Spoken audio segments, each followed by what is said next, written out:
Lord, I need you. Saludándole en el amor del Señor, deseando rica y abundante bendiciones del cielo hacia sus vidas. Ha llegado la hora de compartir el devocional, el pancito diario de vida que tanto bien hace a nuestras almas. Le corresponde nuestra sección bíblica, ¿sabías qué? Y en el ¿sabías qué de hoy? ¿Sabías que hubo un hombre que fue fulminado por Dios porque quiso ayudar a Dios? ¿Escuchó bien? Hubo alguien que murió porque quiso ayudar a Dios. Me dirá, ¿cómo es esto? Pues bien, le invito a que vayamos a las Sagradas Escrituras. Acompáñeme, por favor, al primer libro de Crónicas, Antiguo Testamento, sección de libros históricos. Primer libro de Crónicas, le doy la secuencia. Los dos primeros libros de Samuel, después vienen los dos libros de Reyes y después los dos libros de Crónicas, para que se dé una idea. Vale decir, después de Ruth en adelante. ¿Bien? Bien. Primer libro de Crónicas, capítulo 13, versículos 5 al versículo 14. Primer libro de Crónicas, capítulo 13, versículos 5 al 14. Vamos a leer varios versículos. Pero, su foco de atención como el mío va a estar entre los versículos 9 y 11. ¿Bien?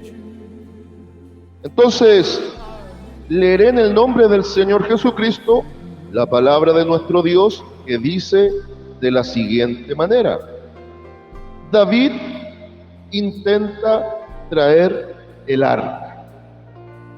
Entonces David reunió a todo Israel, desde Sior de Egipto hasta la entrada de Hamat, para que trajesen el arca de Dios de Kiriat Jearim.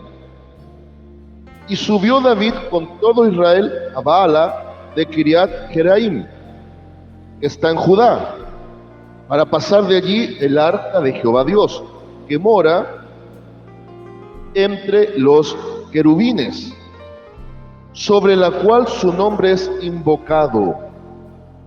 Y llevaron el arca de Dios de la casa de Abinadab en un carro nuevo. Y Usa y Ahío guiaban el carro. Y David y todo Israel se regocijaban delante de Dios con todas sus fuerzas, con cánticos, arpas, salterios, tamboriles, címbalos y trompetas. Pero cuando llegaron a la era de Kidón, Usa extendió su mano al arca para sostenerla, porque los bueyes tropezaban. Y el furor de Jehová se encendió contra Usa y lo hirió, porque había extendido su mano al arca. Y murió allí delante de Dios. Y David tuvo pesar, porque Jehová había quebrantado a Usa, por lo que llamó a aquel lugar Pérez Usa hasta hoy. Esto es el quebrantamiento de Usa. Y David temió a Dios aquel día y dijo: ¿cómo he de traer a mi casa el arca de Dios? Y no trajo David el arca a su casa en la ciudad de David, sino que la llevó a casa de Obed Edom Geteo. Y el arca de Dios estuvo con la familia de Obed Edom en su casa 3 meses. Y bendijo Jehová la casa de Obed Edom y todo lo que tenía. Amén. Con lo primero que quiero comenzar el devocional, después de la lectura, es que entendamos qué era lo que representó el arca del pacto. No confundir con el arca de Noé, no tienen absolutamente nada que ver. El arca de Noé fue una gran barca, un barco gigantesco. Pero el arca del pacto o de la alianza, del testimonio también se le llamaba, era una caja de madera especial, recubierta de oro, con toda una ornamentación. Por ejemplo, en Éxodo capítulo 25, usted va a ir encontrando todas estas cosas que Dios pidió para que fueran parte del tabernáculo y a posterior, en su momento, parte del templo. Pero el arca era muy especial porque tenía una tapa que se llamaba propiciatorio y sobre ella la imagen de dos querubines, hablando de que Dios sería propicio al pecador, enviando a aquel que quitaría el pecado, es decir, Cristo. En el interior del arca también habían elementos muy representativos. Había maná, las tablas de la ley y la vara de Aarón que reverdeció, significando que Dios estaba por sobre la ley a través de la gracia, pero que en base a la ley manifestaría también la gracia de salvación, como un tiempo preparativo. El maná habla de que Él enviaría el pan del cielo. Jesucristo, según Miqueas, en el capítulo 5, nacería en Belén, que significa la casa del pan. Y Él mismo, para nosotros, presente en San Juan capítulo 6, dijo que Él era el pan de vida, verdadero maná del cielo que quitaría el hambre, hablando de la salvación. Y la vara de Aarón que reverdeció, bueno, tiene varios significados, pero principalmente habla de la resurrección de Cristo después de la propiciación, es decir, de su muerte en lugar nuestro, para abrir la puerta de esperanza a la vida eterna. Bien, ahora el arca estaba en el lugar santísimo, más allá del velo, donde solo el sumo sacerdote una vez al año podía entrar a ese lugar, so pena de muerte si es que no estaba santificado como Dios pedía. El arca en sí representó en su momento la misma presencia de Dios, la misma presencia de Dios. El asunto en cuestión es, y lo registra la Biblia, ya en los días previos a Samuel con el sacerdote Elí, se evidencia un deterioro y una depravación del sacerdocio. Es por eso que Dios levanta a Samuel, el último juez y primer profeta de oficio. Y junto con Samuel, Dios también permite que Israel pida un rey, y su primer rey fue Saúl, el pedido. Sin embargo, conocemos la historia de Saúl, cómo Saúl y el sacerdocio se fueron descuidando de cuidar la presencia de Dios. Esto también tiene que llevarnos a una profunda reflexión. Las tristes consecuencias cuando descuidamos nuestra relación con Dios. Bien, hubo un deterioro, un descuido. Y llega un momento dado incluso donde el arca es capturada por los filisteos. Y hay todo un registro que en algún otro sabías que vamos a meditar en eso. Cómo Dios combatió con Dagón. Ahora, pasa el tiempo del reinado de Saúl que fue desechado. Primer libro de Samuel, capítulo 15 y capítulo 16, tenemos todo el contexto. Cómo ya Dios va a hacer un recambio. Por la desobediencia y el orgullo de Saúl, le costó muchas cosas. Sobre todo, el reinado, y termina lamentablemente suicidándose. Y ahora viene el recambio de rey con el hombre conforme al corazón de Dios, David. Y una de las cosas que David, una vez ya instaurado en el trono, va a comenzar a hacer es precisamente recuperar el arca, recuperar esa arca, que significaba volver a la relación con Dios. No me cabe duda que el mismo Espíritu Santo motivó este volver a la comunión. Y David propone nuevamente trasladar el arca a Jerusalén. Propone trasladar el arca. Ya estaba en el corazón de David hacer casa a Dios, pero también conocemos la historia que por haber derramado mucha sangre no estuvo en el plan de Dios su perfecto plan que fuese David. Todos conocemos la historia que en los días de Salomón, el descendiente, el hijo de David, el tercer rey de Israel, en el tiempo de la monarquía de los reyes unidos, o en este caso la nación unificada, Dios va a permitir edificación de templo. Pero ya David tenía la inquietud de traer nuevamente el arca a Jerusalén, símbolo de que quería nuevamente, deseaba ardorosamente restablecer la comunión con Dios, que la presencia de Dios volviese a Jerusalén. Hasta ahí todo bien, pero lo que hemos leído a partir del versículo 5 de este primer libro de Crónicas, capítulo 13, hasta el versículo 14, nos muestra varios errores graves.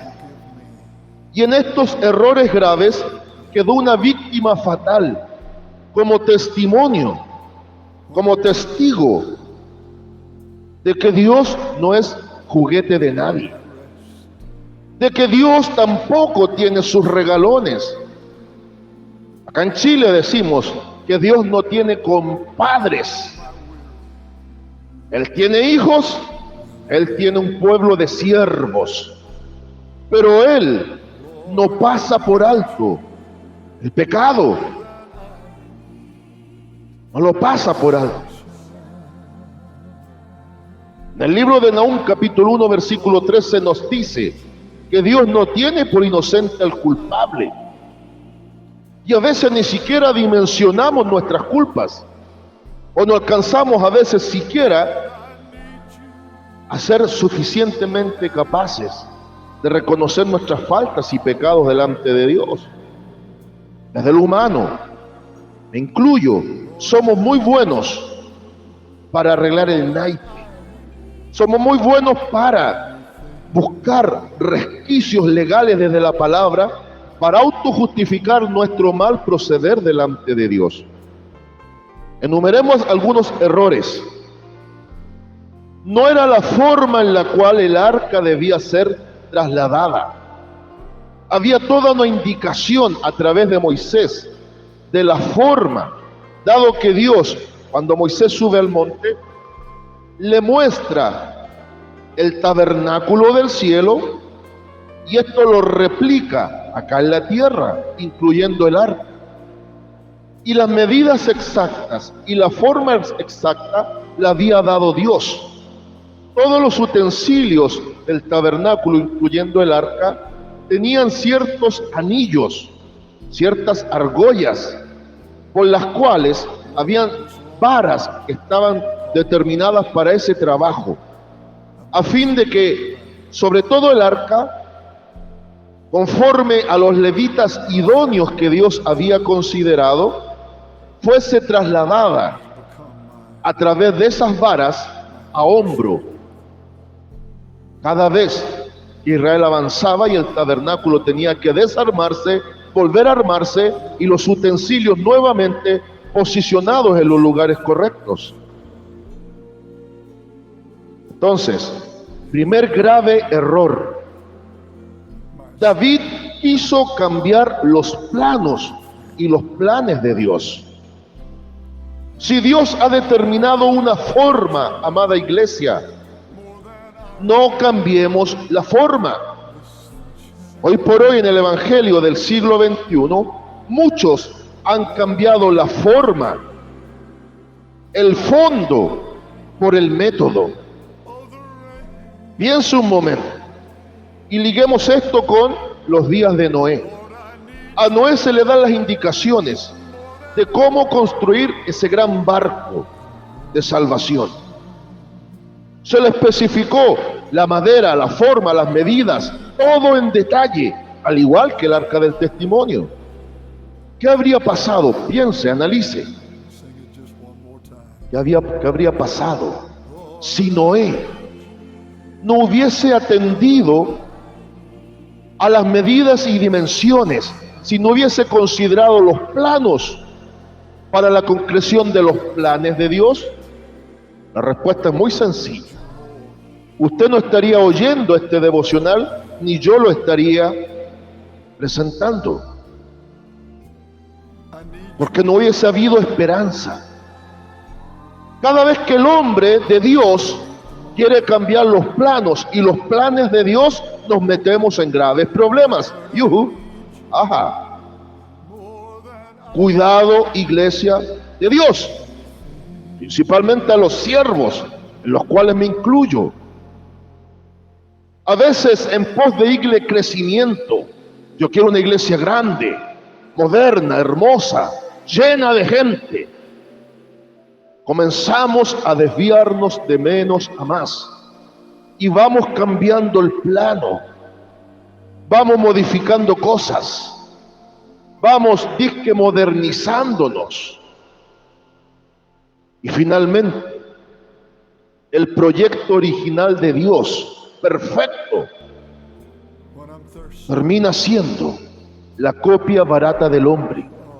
Segundo error, dado que no consideró la forma correcta de transportar el arca, ahora David la quiere transportar en un auto 0 kilómetros. ¿Cómo es esto? Estoy hablando metafóricamente. Dice lo que hemos leído, que en un carro nuevo tirado por bueyes, David comienza a transportar el arca. Delante del carro iban algunos varones cuidándolo, pero también iban en fiesta y en algarabía el pueblo y David, pensando que estaban haciendo bien las cosas. Qué lamentable es cuando bien dice la Escritura que hay camino que al hombre le parece derecho, pero su fin es camino de muerte. Lo dice en Proverbios 14:12 y en Proverbios capítulo 16, versículo 25. Qué lamentable es cuando muchas veces corremos pensando que vamos bien, celebrando y haciendo fiesta, creyendo que es para Dios, y muchas veces es para exacerbar nuestro propio ego y orgullo. Ahí estaba David celebrando fiesta, jolgorio y alabanza, con todo tipo de instrumentos, pero ni siquiera meditó si estaba haciendo las cosas conforme a Dios y si estaba usando los medios lícitos que Dios había determinado. Entonces, error número 1, cambiar los planos de Dios. Error número 2, usar medios ilícitos pensando que Dios nos dará respaldo. ¿En qué parte de lo establecido por Dios a través de Moisés estipulaba que el arca debía ser trasladada en un carro nuevo tirado por bueyes? ¿Saben dónde? Solo en el Evangelio según San Yo del corazón de David. Así hay muchos hoy por hoy que tontamente están haciendo sus propios proyectos sin Dios y están cargando el arca, la presencia de Dios, en carros nuevos. Modernismo, mundanalidad, depravación y pecado. Y cada tanto hay otros que quieren esconder la basura debajo de la alfombra, igual que la nana floja y cómoda. Y es ahora donde viene el resultado lamentable.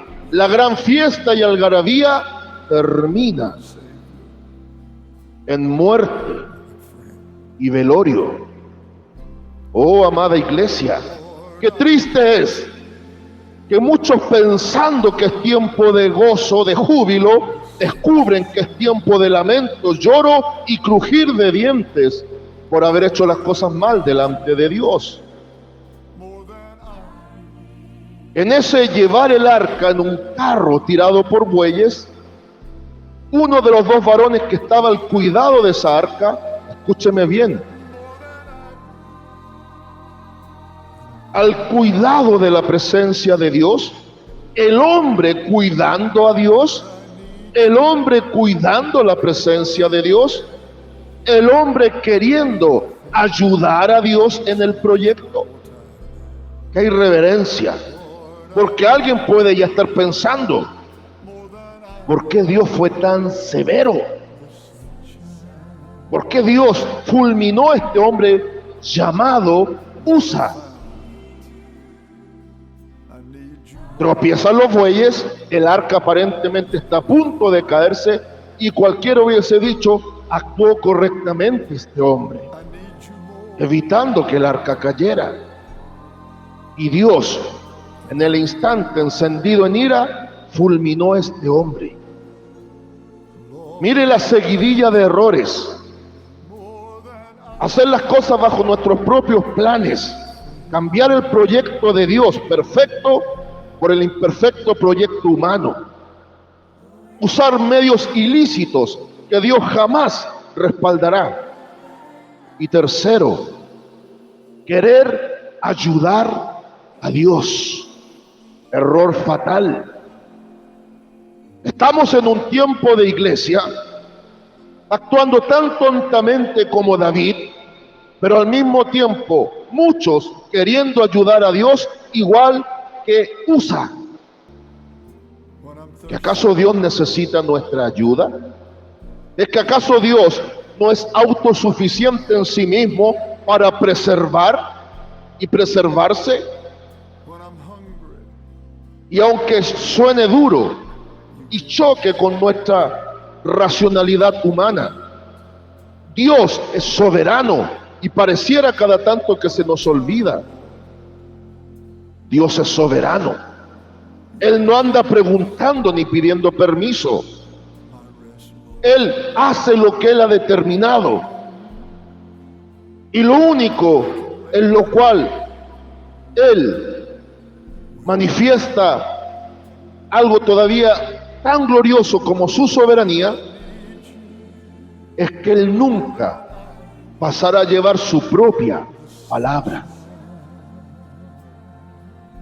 Y si ya había quedado establecido un método, una forma, un medio, y entendiendo que Dios no necesita la ayuda de nadie en sus cosas, es lógicamente comprensible que el soberano iba a actuar. ¿En función de qué? Versículo 12. Y David temió. David temió en ese día y dijo, ¿cómo he de traer a mi casa el arca de Dios? David muchas veces está representando aquí al cristianismo del siglo XXI. Hay quienes están haciendo las cosas mal y pretenden que les vaya bien. Hay quienes están comenzando a construir la casa por el techo y se han olvidado de cimentar las bases. Estamos viviendo en un tiempo de un cristianismo en donde muchos se quieren gobernar a sí mismos, pretenden seguir sus propios proyectos, se han olvidado del soberano y de los hombres de Dios que Dios ha puesto por delante. Y cuando viene el quebrantamiento, como pasó con Usa, lo único que saben es quejarse, apesadumbrarse, lamentar, llorar lágrimas de cocodrilo que no convencen a nadie, o simplemente comenzar con la autocompasión, igual que los perrillos de la calle que lamen sus llagas.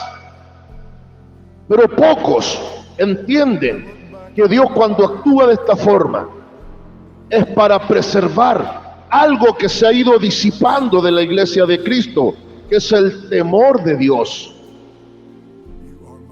En ese temor de Dios, David ahora recapacita antes de haberse aventurado en este proyecto loco. Era lo primero que David tendría que haber pensado sensatamente. Deseo traer el arca a la casa de Dios, volverla de donde nunca tendría que haber salido, a Jerusalén. Pero ¿cómo he de hacerlo? Tuvo que morir un aparente inocente para que el obstinado recapacitara. Cuidado, siervo de Dios. No sea cosa que Dios tenga que cortar la vida a alguien para que entiendas. Cuidado, hermano en Cristo. No te olvides que tú no te gobiernas a ti mismo. Dices amar a Dios, pero no has aprendido siquiera a sujetarte a los hombres de Dios que van por delante. Hoy por hoy hay muchos que viven bajo el evangelio según San Yo. Yo creo, yo pienso, yo opino, yo hago, yo decido. Y pretenden el respaldo de Dios. Pretenden que Dios les considera lícito lo malo que hacen. Ahora David comienza a actuar sensatamente y la deja en manos de Obed-Edom. Y es aquí donde hay algo que me llama muchísimo la atención. El arca estuvo 3 meses en la casa de este hombre. Y bendijo Jehová la casa de Obed-Edom y todo lo que tenía. ¿Sabe lo que me llama la atención? Que Obed significa siervo y Edom tiene que ver con rojo, el siervo rojo, el servidor rojo. Aquí hay una figura muy interesante, como Dios, cuando su presencia desciende al hombre, bendice todo el entorno. Ahora, cerrando y ya concluyendo, aquí hay algo muy elemental. El evangelio se sustenta en la cruz de Cristo. El temor de Dios es el verdadero fundamento del crecimiento. Así que, siervo en el Señor, no te veas tentado a cambiar los planes de Dios por un crecimiento acelerado. Es mejor esperar el tiempo oportuno de Dios, permaneciendo en la sana doctrina, permaneciendo en el fundamento.